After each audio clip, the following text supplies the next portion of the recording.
Hello, my name is Dr. George Mochocki, and welcome to the advertising series.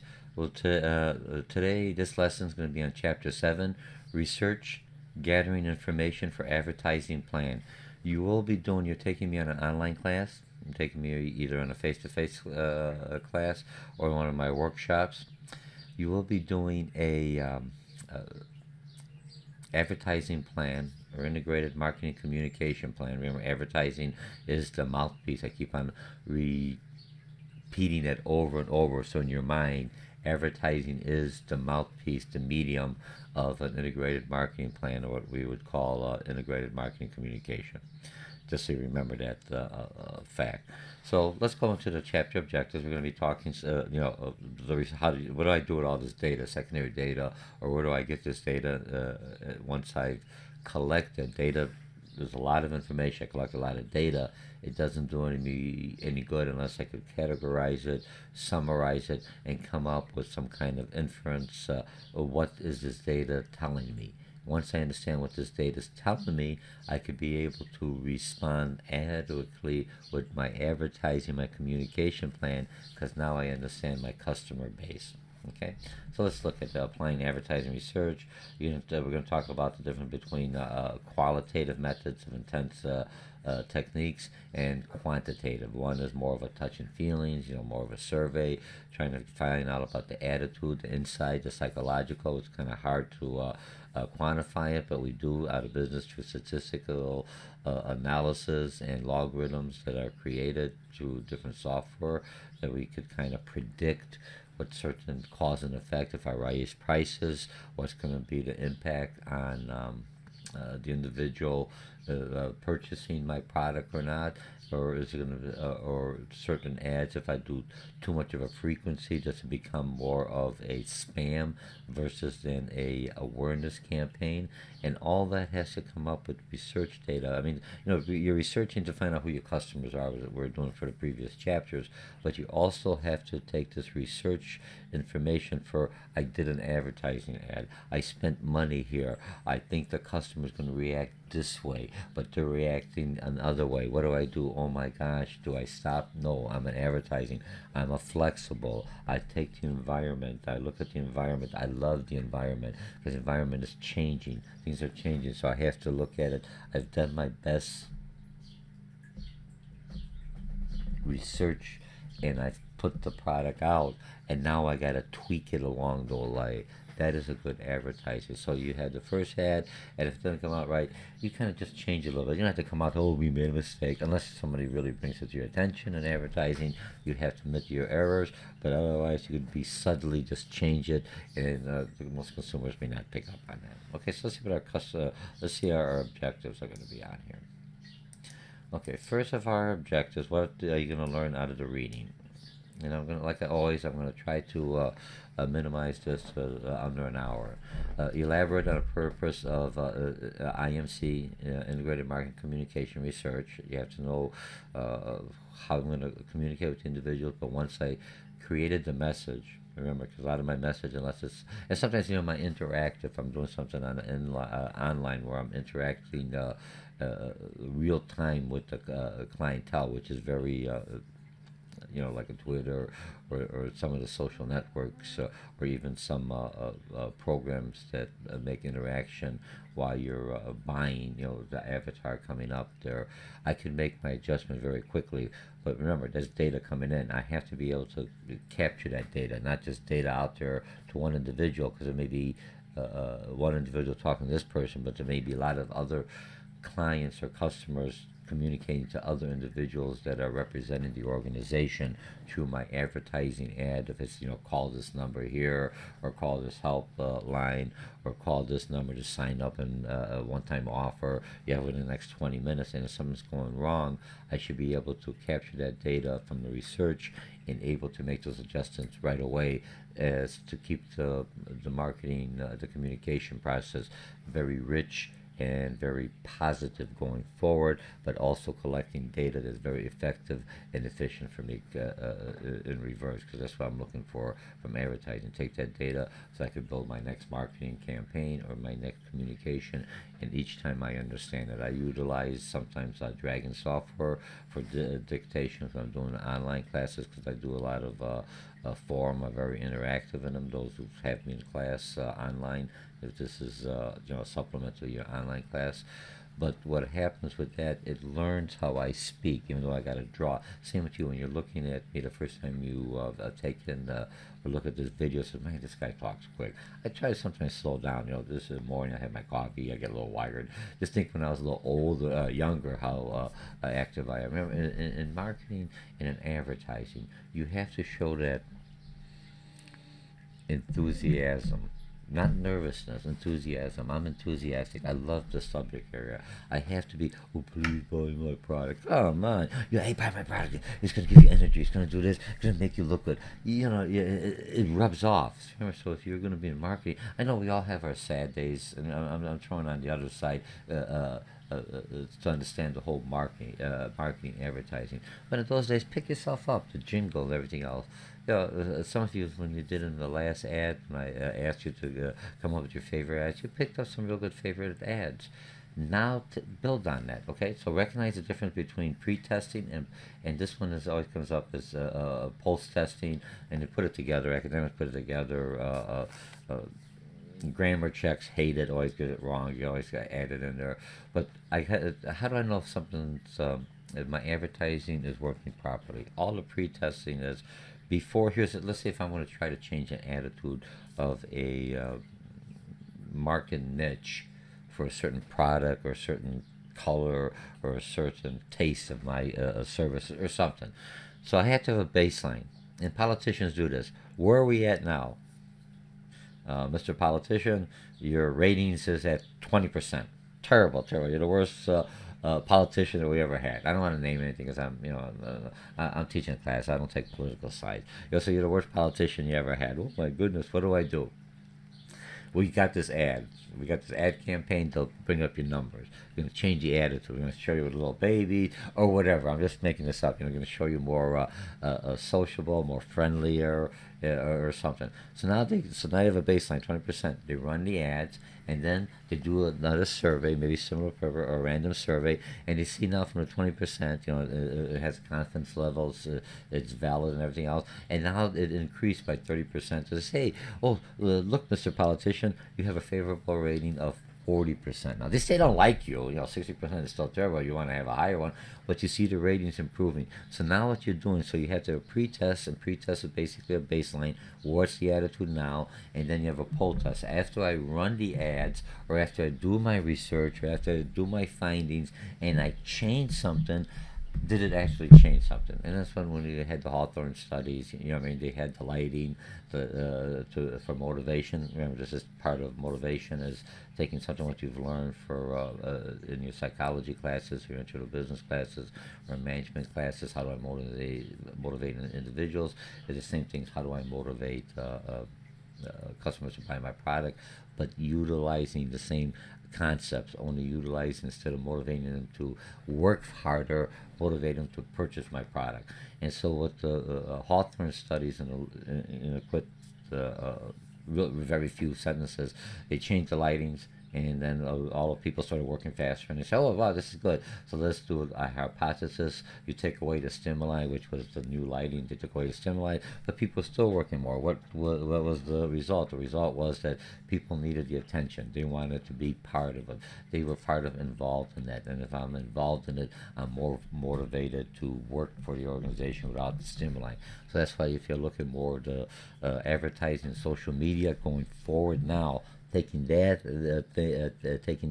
rationale, that finding, or human nature, same value systems globally, and utilizing it. Now we have technology that I could get the person to be very interactive within my campaign through the internet, through the games, or through some kind of through the smartphone, or through some of the applications. Now it makes sense, and now as an advertiser, I have the tool to utilize what Mansell had, put the two together, and voila, I have people coming, buying, and purchasing my product. Okay, list important considerations of IMC, integrated marketing communication research, and that's to make sure that my advertising, my communication is on target. Money is expensive. I want to make sure I'm very coming in there. Remember, you could do mass marketing. You spray the whole area. If you go with a hose, you spray the whole area. This is, yeah, it hits somebody, but it doesn't hit enough to saturate.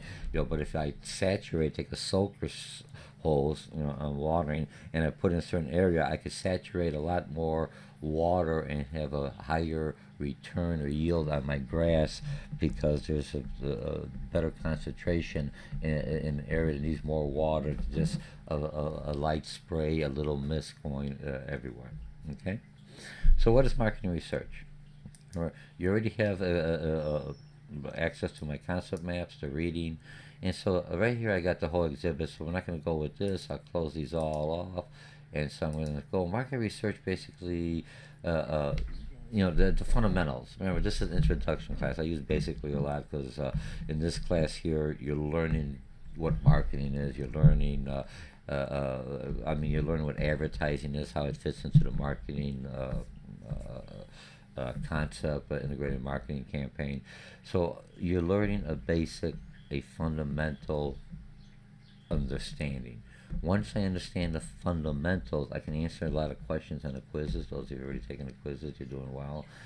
But I could now grow. I have the seed is growing, and I could add, and I could see it, but I have to understand the core value because I'm adding it. Because if I add something that changes the core a little bit, and it's not going the right direction, I could take that added component off and then bring it back or add it, to tilt it the other way by a different advertising medium, depending on my the customers that I'm trying to reach, the niche I'm trying to reach. So I had to look at customer needs and I market them, segment them.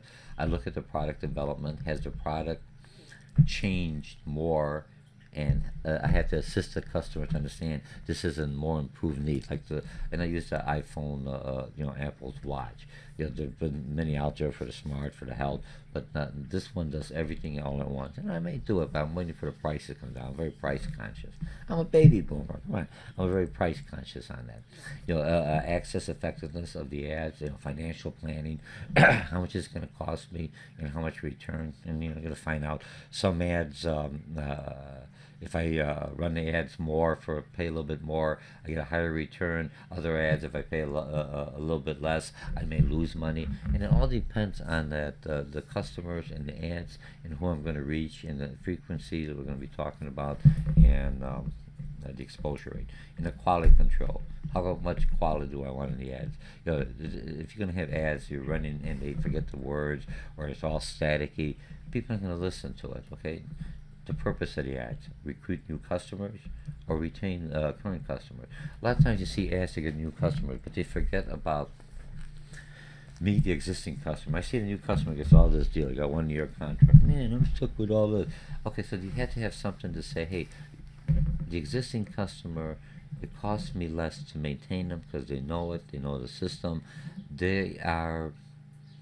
I rely on them for income, for my revenue coming in. I don't want to cut off that revenue.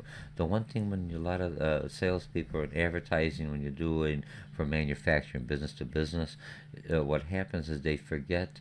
They get repeat orders. So the salesperson doesn't go, I got a repeat order. After repeat, somebody's going to look. You want to get procurement. They're going to come in and say, hey, are we paying the right cost? We never see the salesperson, what are we paying this guy for? What are we doing here? Let's check on this.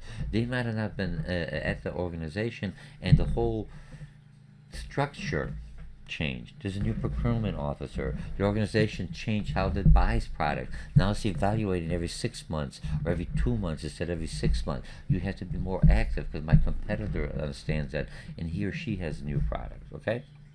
So, and then how do I get regain lost customers? I utilize this since you see the Catholic churches has a big campaign going on, and people see, well, bring welcome back Catholics, those who left the Catholic Church. How do I bring them back to the flock?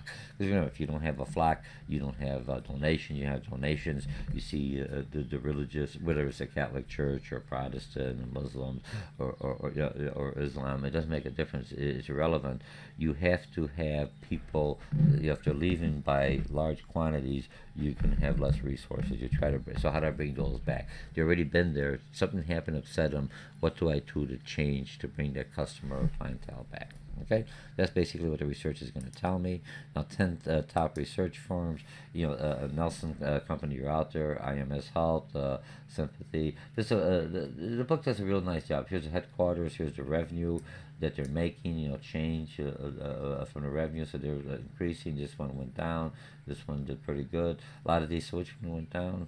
Rockford, Western Corporation. For whatever reason, people they lost confidence. Or somebody who's get the information because they lost some of their shares. Okay. So now, see how research tells me? So I could get that one. Why did they lose it? Is it because the data was poor quality, or just because people, or something happened? But I'd say, hey, I need data, and I could utilize that data in some of my research data, but I could get it at less expensive because they're not the most, they're losing shares, so they're going to have more sales opportunity. But I have to look, why did they lose the customer shares? Applying advertising research, applying advertising exhibit. So if I'm looking at this, here's what you have to do. Why do you do? You have to look at the problem, right? And this whole ad here, all this other thing is just going to talk everything about this. So I'll go real quickly.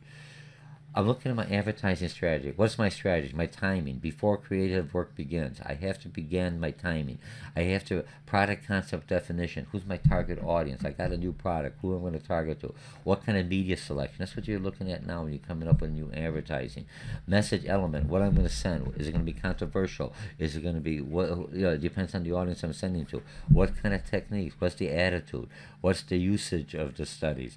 What's media? Remember, I'm doing research, so I'm doing all this in here, but I have to collect data. I can't send out there and say it worked. How do I know it worked? How many people are coming back? How many people are buying?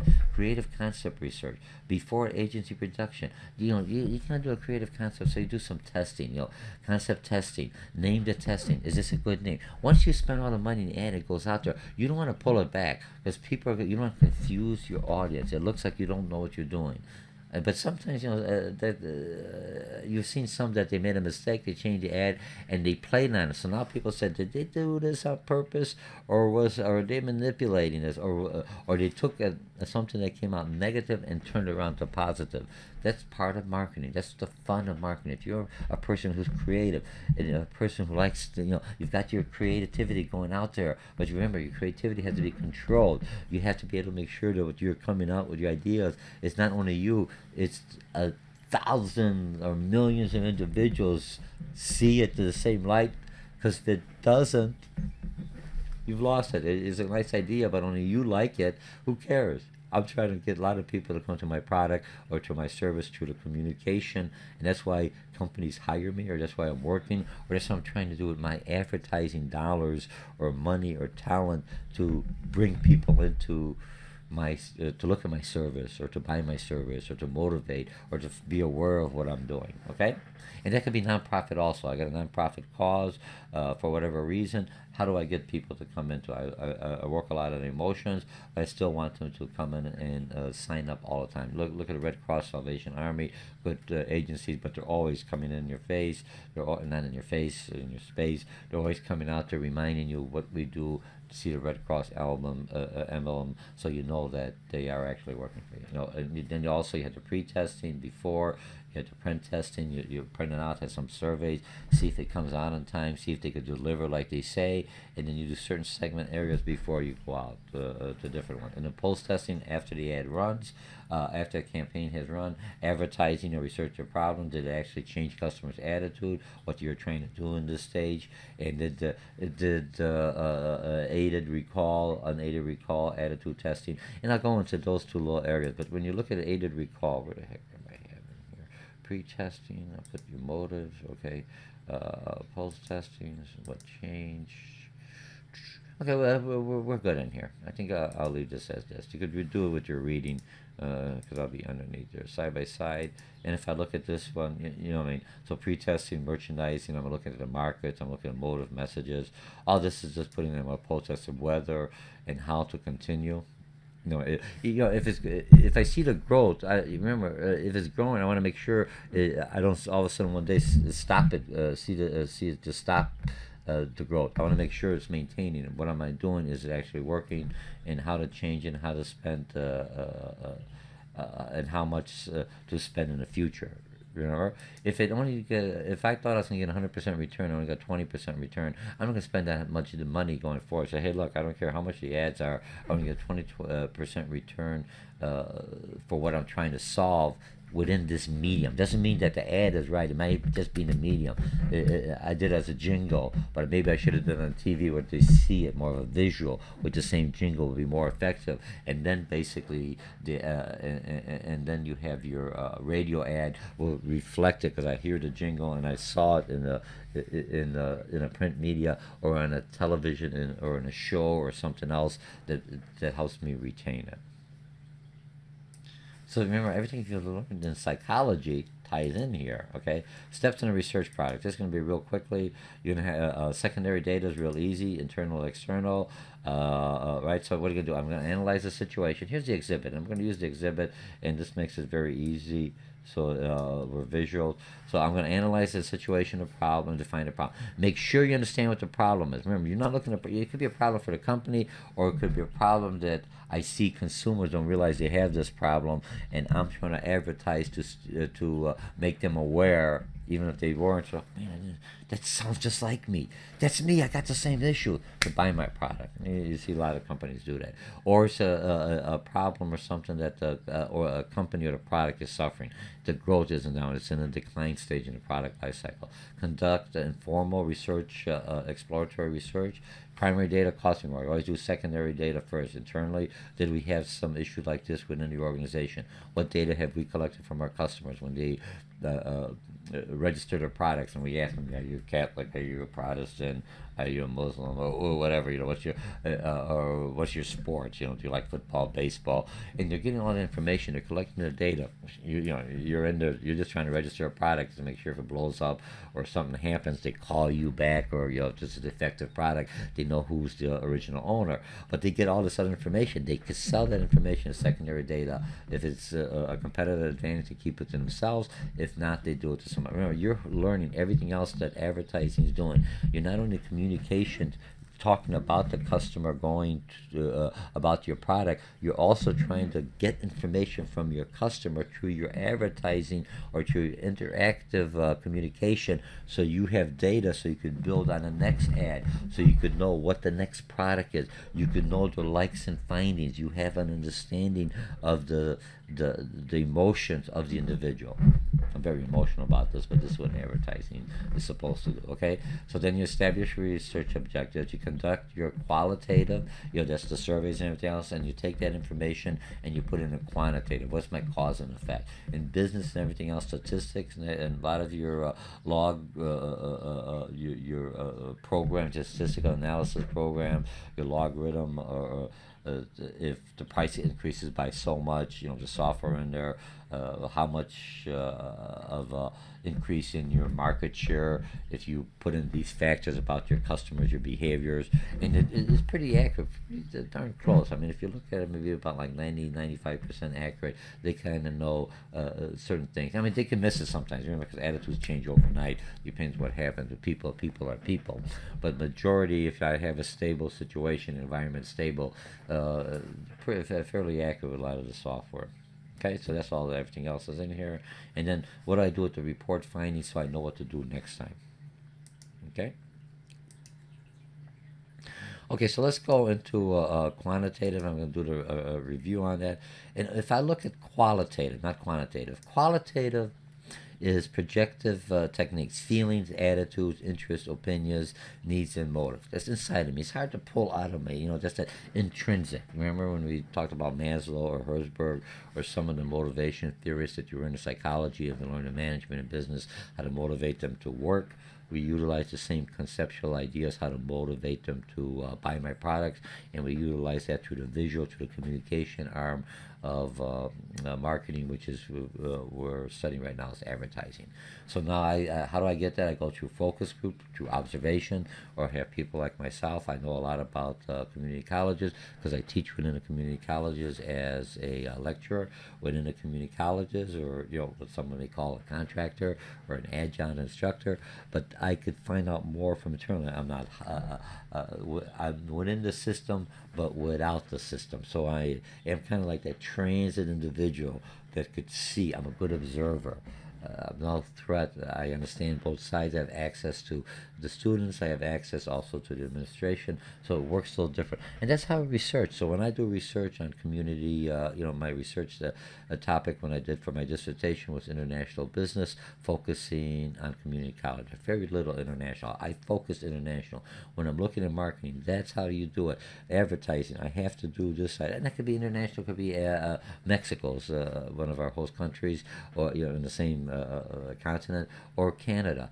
At least I have another market to try to sell my product, and don't change much. I just have to make sure I understand the language and the customs and the culture, and it's easier because I'm exposed to that customer and culture. Okay, so I get in-depth interviews, so I get my information from the secondary data, and this is very more costly. Okay. See how we have in here through observations. We cover that, and then you got a good on page 220 in your book. Okay, now that's qualitative. That's still qualitative. Just like I got focus groups. What do I do? Definite, experimental. Let's look about this. The UPC code. Right now, everything is UPC code. Let me know what the UCP code. Let me see a figure of a UCP code. Those of you who don't know, UCP code. What's going now? You have radio frequency chips, very small. I think there's a company called Zebra out of Vernon Hills that was pioneering it, if I'm mistaken. So if I'm looking at the UPC code, it tells everything about the product information. Every time I'm buying a product or on the shelf, when they scan it, they know that my inventory went down. That's basically done for the logistic for inventory. So when it went down, when that delivery truck comes, they already know we're short of this many J potato chips, or this much of Pepsi, or this much of Coke, or whatever. You know what I mean? Because everything, or this much of oranges, because everything has the label located on it. All right. So it gives me a good information. But nowadays, when you do with your charge cards and everything else, all that information is also attached to the transaction. So if they could know my charge card, even though I'm not stealing information, any cash from my debit card or from my charge card, they actually know everything that George likes. He's a junk food eater, he likes this, he likes vitamins, because everything is tied in. Now with the radio frequency chips, it will be there, even though I may not charge anything but pay cash, but if I walk into the store, the ethical things of that, everything is on there. Okay, George bought this at Macy, he bought this at Walmart, he bought this at Kmart, he bought this at Target, he bought this at Sears, he bought this at JCPenney. They will have a consumer profile on me. I'm just saying going forward. I'm not we're not talking about this now, but I'm just saying, look how this started off. It's basically the same thing with the radio frequency. Started off with distribution, so they don't have to go everything else. They can just bring the whole truck in, and they could automatically just scan everything else without ever taking any material or unlocking the truck, where someone could steal it or shortage, inventory shortage. Okay, so that's what it's in there, but it has other implementation going forward. I just want you to keep it on. But from an advertiser, man, that's perfect. I know more about everybody else. So when I give them my ads, I could see where my ads traveled, because if I just put a chip in there. Freaky, but it's the way of the future. Don't look at me. Technology's there. I'm just a marketer, an advertiser, looking how I could make sure I understand that I saturate a certain area, and make sure. And then with the ads, I could bring the or electronic. I could bring it in electronically, and it'll have a hologram. If you just read it, because of technology coming in there. Look, you had to be a creative thinker. Okay, now what does data show? Okay, so Nelson basically provides data on packaged goods and sales from 4,000 plus stores, representing 800 retails and 52 markets. That's where to get some of their information. 40. Here's what. Now I've had the data, and I know what the price change because it's all tied to individual clients or transactions. Let's put it that way. Okay. 40 cents coupon for toothpaste would create $150,000 in profits if I would have a coupon for a 40 cents coupon for toothpaste. A 50 cents coupon would create $300,000 in losses just by 10 cents for whatever reason, because by the time it takes the cost and exposure, and people would buy more at 50%, and it depends on the price of my toothpaste. If I have like a Tom's natural organic that has no fluoride or anything fluoride free, I'm willing to pay $7, $8. So if I'm looking at 50 cents, that's a nice deal. But if I'm only buying like Crest or something that's $1.99 and I go 50 cents, that's going to cut into my profit margin as a distributor making it. Also, the store only makes maybe 2 cents on that, and it's going to cut their profit margin at the store, so they're going to reduce the quantities of what they're going to be purchasing from you. Remember, it all comes down to how much I could turn the product around and how much return on investment goes to the store, to the part of distribution chain. And me as an advertiser, I'm the catalyst of helping this economy move currency by taking disposable income out of savings and getting people to buy to stimulate the economy. Sounds pretty good. That's what you're basically doing. Okay, now if I look at this one here, a lot of stores have security cameras. And what do security cameras do? They're looking for security, but they have another functionality. Security cameras, when you look at Walmart, when you come in or you look at any stores, how do they lay out the distribution of the store? Where do I put the sales at? When you walk into the main area, it's irrelevant to have sales at because people want to get in and find their spot. They don't like to be in the cloud, and they zoom out. So which way does the flow of traffic come in when people come into my store? Do they go to the right or go to the left? If more go to the left, and here's my produce, I know they want this part of the store people are just doing a produce. And through the camera, I can watch the individual. Does he go to the produce? That's a certain segment just to come in here to buy produce, leave, and get the heck out. Other segments go to produce, and where did he travel? And like it or not, I could travel individual to see how he or she's traveling and seeing how people go. What are the age difference? I could kind of take a guess. Okay, they're looking at their, maybe in the 30, 35. I'm just guessing on the individual picture. I see how long people stay in certain areas. How wide are they getting confused? I could do my layout. A lot of information, and I utilize this basically to see how effective some of my ads are in purchase in the store. Do they even look at the ad? I put a big ad that no one looks at it. I put an ad that does something. What caught their attention? What is it? Has to be at this level, or it has to be whatever level. All this gives me more information live utilizing technology. Don't feel bad. We're being watched by everybody. Okay, now understanding the data. So if I look at the data, and this one's a good chart. I'm not going to go into it. Here's what does qualitative data do, and here's what quantitative do. Copy, text, and message, important interviews. How much? You're always trying to quantitative gives me a cost and effects, statistical analysis. A lot of people don't like the map, but they utilize it because people say the statistical analysis says that most people prefer Crest over some other toothpaste, Gleam or whatever. I'm just making them up. I'm not saying one over the other. I'm using this as an example in this course. And quantitative is focus group. Get the feeling. What does the ad tell you? And a lot of times when they have the focus group and they show emotional ad, they have cameras that actually look at the facial. Because the eye is the window to the soul, for lack of better words. And that's why if you look at people who play gamble, you're always looking at the person's eye, not the facial expression. Because if you add the thing, your pupils, wow, shit, I got all these, I had all these, and you try to hide it, but I caught it right away, and all of a sudden you kind of like real cool. Before you're like shaking, still be the shaking, looking, fake it, but your eyes like this, and if you do the nonverbal, like even you're excited, but you're making it look like your eyes pupil went up because you got a bad card, but you really did good. You're deceptive. You're manipulative. But so in marketing, when you see the ads in an advertising or business, when I would teach sales individual, look at the person's eyes, because if you say something, you hit the thing, and it gives you so you could open-ended question. So when they have the ads, they're looking at the facial expression. Was there a reaction that I wanted? Was it negative, or was it too gory? And I'm trying to attract to the women. Ooh, my goodness, you know what I mean? Or is it distasteful? Unless that's what I want the ad to portray. So this all gives you some information. Works pretty good. And now the cost of research figures, telephone mail surveys, 400 to 20-minute interviews, 16,000 to 18,000. Cost per respondent about $40 to $45. The rates, email surveys a lot less expensive, right? 8 to 16.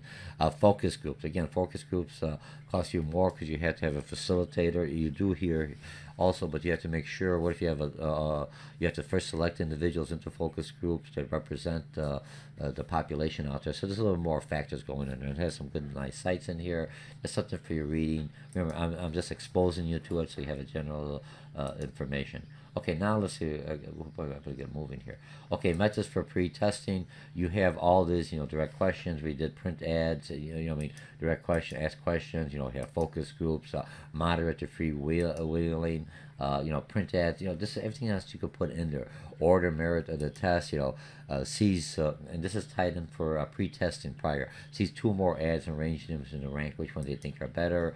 Paired comparison. Compared each ad to each. Portfolio test is a good one. You have group one. They sees the ads that are intercepted among other ads and see if they could pick up or remember them, or to see the portfolio without any kind of test ads and see if later on if there's a difference. So you see one and the other, one got the ads that you're trying to do, and the other, and see if it makes any difference. Did they pick up your ads? Because remember, you're trying to find out there's a multitude of ads that will stimulate that we're trying, other marketers, other advertising communications trying to get my attention. What makes yours more loud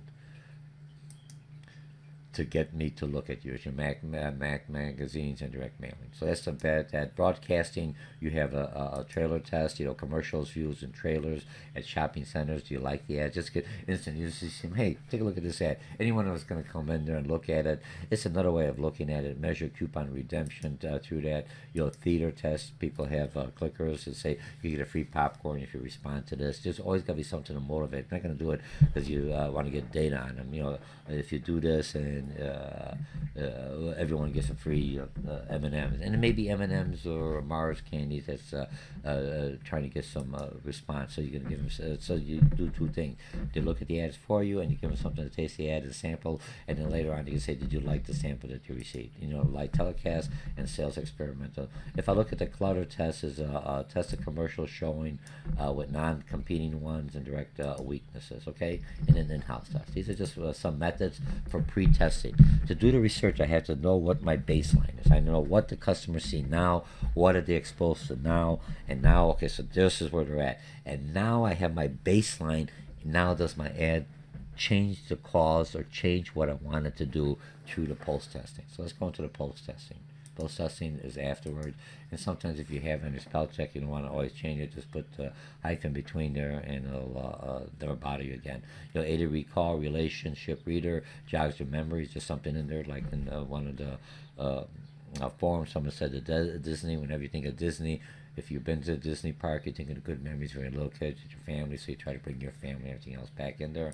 Unaided, ask if they saw or heard the message without me telling them anything else. Aptitude tests, question to see if the attitude change after the ads. Now do you see the politician, or you see my product in a favorable light because my competitor made it unfavorable? Inquiry, additional product information or samples, and then sales test. Measure the past sales after the ads ran. Did it actually improve the sales? And you have to look at sales as two things. Did it bring more customers into my store? Groupon for lack of things. Got a good sales ad. And the only people who come to my stores are Groupon lovers. All they do is Groupon. If there's not a Groupon in there, they don't buy anything. They're Groupon addicts. So they only live off Groupon. So I get 1,000 people come in. I lost money, but afterwards, when I had the regular price, and none of Groupon people come in. So I said, what do I need them for? They're going to come in there, locust, eat, but they're not, maybe one comes back. It's not the word ad. So now Groupon has it on my slow periods. I wanted to sell something. They may not have the best sales, but in this time period, you could come in because I want to get rid of the products anyway. Instead of giving away for free, I'll break even with the Groupon individual. So Groupon had to adjust because for me, and that's what research told me. I'm not talking, Groupon's a good program and a good tool to utilize if you're going to be utilizing it as an advertising, and what kind of ad you're going to provide to Groupon so they come to me. So you have to understand what's the ultimate issue or the solution, or what do I want? Do I want more people? Do I want just awareness? Do I just want to be out there? Some people might look at a Groupon ad but never be a Groupon addict. You're just looking at it. What do I want? Do I want exposure? Do I want names? But I have to be able to see what's my long term. So if I'm just trying to break even, fine, they'll work out. So now I'm utilizing that tool to be more effective, and research is what gave me that information that I didn't really make much money because they never came back from my regular products. I had a lot of awareness, but they're only one-time customers. Okay, issues in advertising. Exhibit, show quantitative issues. Here's some issues that you have in advertising. When I'm looking quantitative, was the sampling method done adequately? When you say, hey, 90% of the individuals like this toothpaste, but they only interviewed 100 individuals, and they're basing this on the whole population. Questionnaire development. Was the questionnaires or the questions halo effect or other questions, was it kind of geared to you to manipulate you to say, yes, I like this product or the other? That's why you have to have a validity, and someone's going to come in to see how reliable the questionnaire is. Data tabulation analysis. Did you throw out those outliners and statistics because they didn't make sense? Some questions are people just, I don't know, out of sampling. You could eliminate those, but you have to categorize them and say why they were thrown out. But if you're throwing out all of them that had negative one to skew the data, then you have some issues on there. International collection, we're going to talk about a little bit of that. It's a little more costly. How good is the data? Reliability of the data. How valid is the data? How current is the data? And the sampling methods that was utilized. Okay, so I think this one here is the one I'm looking at. So I'm looking at reliability and how valid the data is. If I have a high reliability, the data is good, comes in, and high has been validated that it's actual, there's not no manipulation, taking all the data and is being able to be categorized properly, that works out well. Everything else should be in the center, right in the bullseye. Low, so it's going to tell me it has reliability is high, but it's not valid. So it's out in here, or this is reliability is low, and validity is all over the board, and this one's low and everything else. This is the worst case. So this is okay. This is kind of all right, because it's still in here. This one is more, you're leaning one way or the other. There's some issues that they could question. But unless they question it, some advertiser will run with it. I'll just let you know. So when you're looking to research the data and you have a company that's giving you information, make sure I'm just doing it in a nutshell real quickly so you understand. Okay, so we have that out of here. Okay, the problem in international data: higher expenses, control and directions, language and culture, longer lead times, lack of standardization, depending what's acceptable in that country. And you could give them the specification, but unless you have somebody there and understand, there's a lot of international data that's very accurate. Don't get me wrong, I'm not trying to say that, but there's some that is skewed, like anything else, because they don't have the controls or the individuals that are in there. So don't diminish international data. It could be secondary data. It gives you a good idea. If you're in a country going to China, you have to utilize the data that's there. It may not be as accurate, but you could take some factors saying, okay, here's the data. It's about, they're saying it's 97% accurate. I know through all research and through dealing with this data, it may be 70%, so I already make those adjustments, and it's just as accurate, and it'll give me the same response or close enough by me making adjustments by firmly understanding the research data and some of the limitation that may be from international data or from secondary data that I'm taking from another source that I have no control, but I have access to that data. It costs me less. I just have to make those factors in there. It keeps questions short. Okay, when you develop a questionnaire, some of you are going to go for your master's.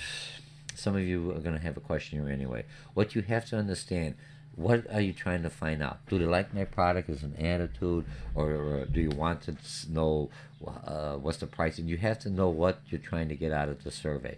Even in monkey, don't come up with a survey that has 1,000 questions unless you're going to give me an iPad after I complete the survey. Otherwise, that's going to be, once I do the first 110 questions, I'm going to say, this is too much. And sometimes that's utilizing by advertiser, but that upsets me because I'll never take another survey from that company because they know what do they want the first thing? They want my name, the phone number, my age, my demographic a little bit, my email, or my phone number. And after I realized the survey is way too much and I got the odds of 1,000,000 of 10 to win some kind of a prize, I drop out. So by that time, it's, hey, I got everything I need. Heck with it. This was just a farce the way I'm looking at it. Keep it short, because if you want another survey, if I realize last one I had, you tricked me in there, I'm not going to delete you like that. So try to keep what you want to advise, keep the questions short, state the questions clearly, write a rough draft, what are the questions, short opening statements, start with an easy question so you know that the individual understands and is focusing and knows the questions, logical flow to the question, don't go all over, not like my concept maps, no leading questions. You don't want a halo effect.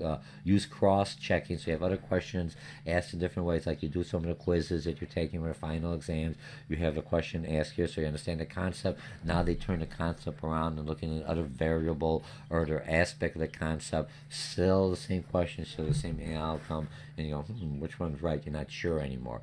But so you don't want a person that's just going to be leaning everything in the middle, what they call a Christmas tree effect. So once I have that could be an outline, or I'll throw out, say, okay, this person, everything's in the middle, so he's a neutral respondent, for lack of a better word. But you have to have that as part of your reliability and how do I validate data. When you take a whole research class, you'll find out the legal and the legal requirements for what's considered reliable and valid data for the survey. And you got to look at the population growth, so statistics and research techniques. You may not like the map, but you should take those courses because it gives you a way of logically thinking. And what do I do with this data? How do I interpret it? And end with demographics. You want to find out who's your the individual responding to the data, collecting the data. Because if I'm a baby boomer, I'm thinking a little different. I have more experience than somebody that's a Generation Z, a new generation. How is a teenager or coming up in society now? Whatever, all the impact of different social changes in culture, what's accepted, what's not accepted, what used to be a taboo is now acceptable. I'm not saying it's right or wrong, but that's part of the whole culture is changing. And a marketer and advertiser, I see the cultural shift. If you want to see where culture was 20 years ago, look at the advertising ads 20 years back, and you see how acceptable cigarettes were. Where now, if you look at the ads for cigarettes, you had a big warning, big cancer, big disease signs. So culture's changing. Advertising, you have to change with what's acceptable in the culture in the society. What's acceptable here in the United States may not be acceptable in Israel, may not be acceptable in Egypt, may not be acceptable in Iran, even though it's opening up a little bit more. So you have, but certain parts, you have women driving cars in Saudi Arabia. Women are not allowed to drive. I'm not looking one way or the other. I'm trying to sell cars over there. So I said, no women in. No women could say be in the passenger side. All right. So when I'm looking at, they had some one app on there, and this was coming up where they have a woman driving a motorcycle. The only way she can ride a motorcycle is a simulation. So she'll have on a bike, and it's a video coming in there to get them to learn how to ride a motorcycle.